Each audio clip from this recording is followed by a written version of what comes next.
The title of this note is Velocity and Other Rates of Change. There is a document on Blackboard, it's a Word document that you can click on. There's an outline for these notes. You don't have to print it out, but you may choose to.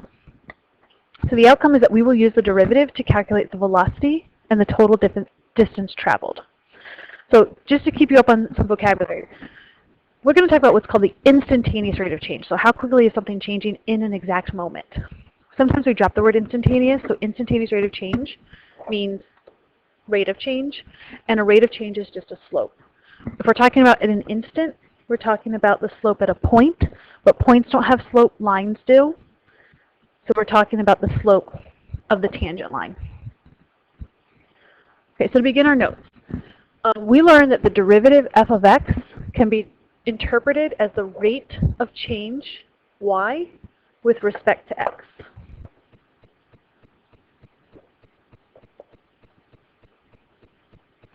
So it's the rate of change of y with respect to x.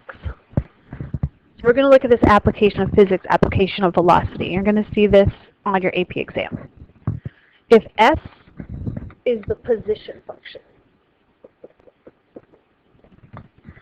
of a particle that moves in a straight line, so we're only going to deal with particles that move left and right. We could also do up and down, but what we're not going to do, so this is what we'll do. We're not going to do particles that move on any sort of diagonal. That's a topic for BC. So if we have the position, then delta S over delta T. So the change in S over the change in T, that's the rise over the run. It's a slope. It's the average velocity over time period. And V equals ds dt is the instantaneous velocity. Having trouble spelling that word, instantaneous.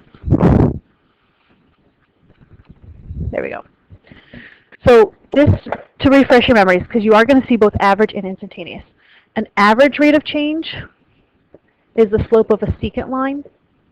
That's when you have 2 points that can be really close together. And the instantaneous rate of change is the slope of a tangent line. That's when you have only 1 point, so we use a limit to figure that one out. Okay, so let's finish this sentence. If v represents the instantaneous velocity, which is the rate of change of displacement, displacement is another word for position, with respect to time. So position is s, time is t.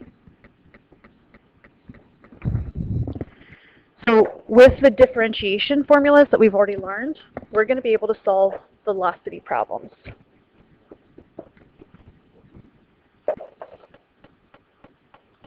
Higher order derivatives, we visited this already. So just like you can do your velocity function by differentiating a position function, you can take the derivative of your velocity function to get acceleration.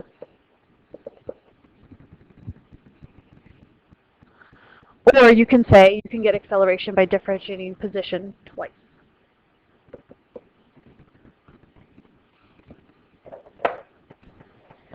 So these three functions that you have to know from physics, the first one is the position function. We typically use the notation s of t, the position as a function of time. If you take the derivative of position, you get velocity, v of t, velocity as a function of time. And if you derive velocity, or take the second derivative of position, you get acceleration. We call that one typically a of t. The acceleration is a function of time. So the function given by a of t is the second derivative of s of t, denoted by s double prime. The second derivative is an example of a higher order derivative. The third derivative would be the derivative of the third derivative is the derivative of the second derivative. You take the derivative of the second derivative, you get the third derivative. The derivative of that is the fourth derivative. So that's what you see at the bottom of this page. You have your notation.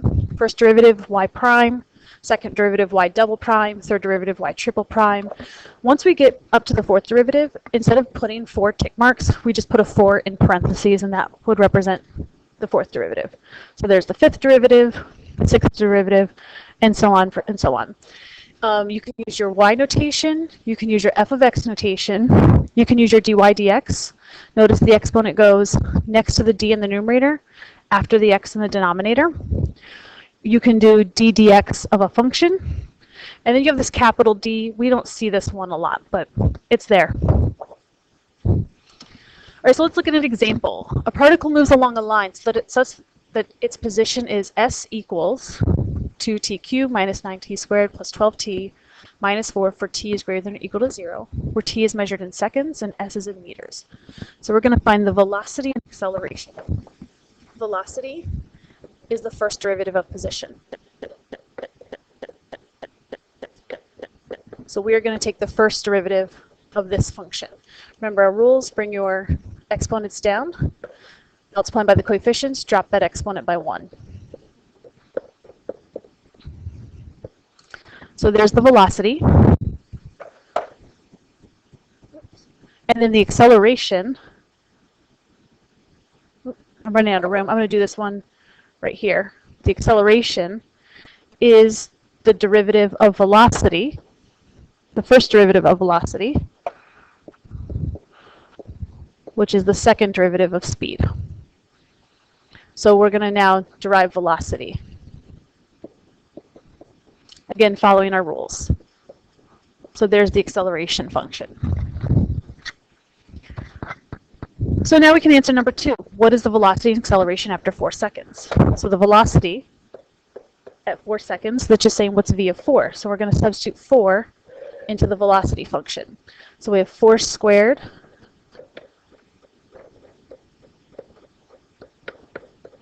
and then we're going to solve that out.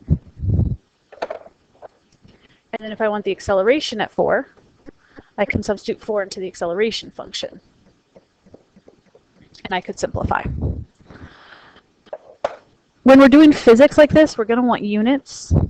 Your units for your velocity is meters per second, and your units for your acceleration is meters per second squared. When is the particle, I haven't finished number 2.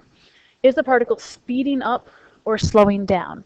So speed is related to your velocity and your acceleration. Okay, so my velocity is positive and my acceleration is positive. So that means that I am speeding up. You can think about this like if you're driving. Velocity, if a positive velocity means you're driving forward, a positive acceleration means you're pushing the accelerator. So your car would be speeding up.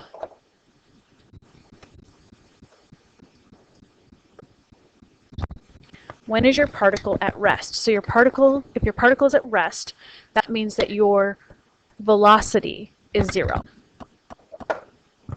So we're going to take that velocity function that we figured out and we're going to set it equal to 0.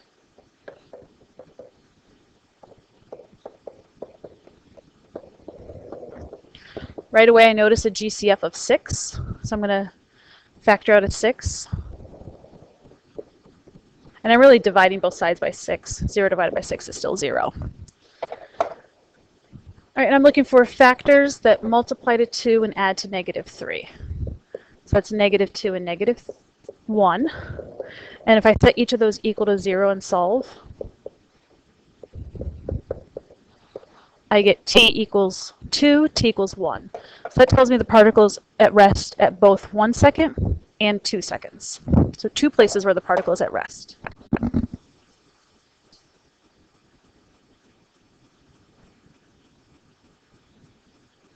All right, so next we are asked to graph our velocity function from 0 to 3. You can use a calculator to help you here.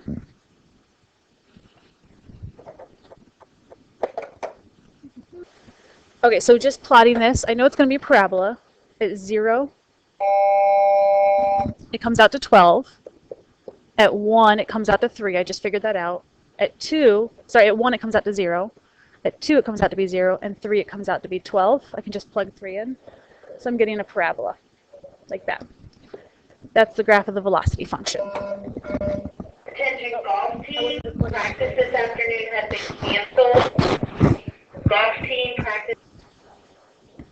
Sorry about that. All right, so take a look at these intervals. So from 0 to 1, the velocity is positive, and the acceleration is negative. I can tell that because acceleration is the derivative of velocity, so I'm going to hold my pencil up a tangent line, and I see that it has a negative slope.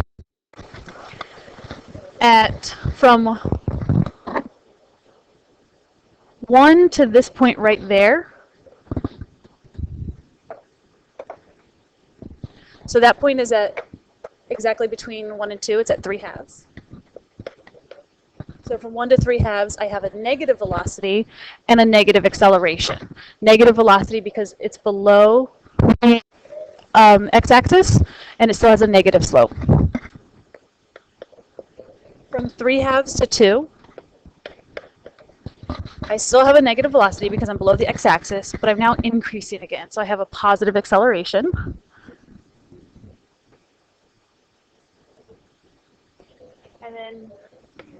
And then from 2 on, 2 to 4, actually 2 to infinity, really. My velocity is positive because I'm above the x-axis, and my acceleration is positive because it's increasing. All those tangent lines that have positive slope. So how do you tell if your speed is increasing or decreasing? You're looking at these signs. If they're the same, your speed is increasing. So right here it's increasing, and right here it's increasing. If the signs are different, then your speed is decreasing. So now we can use this table to answer this question. So find all t for which the speed is increasing. So we know that it's increasing on the interval 1 to 3/2 and 2 to infinity. And when is it decreasing? From 0 to 1, and then also from 3/2 to 2. So that's where we're going to stop. You have an example 2 in those notes. You should try example 2 on your own.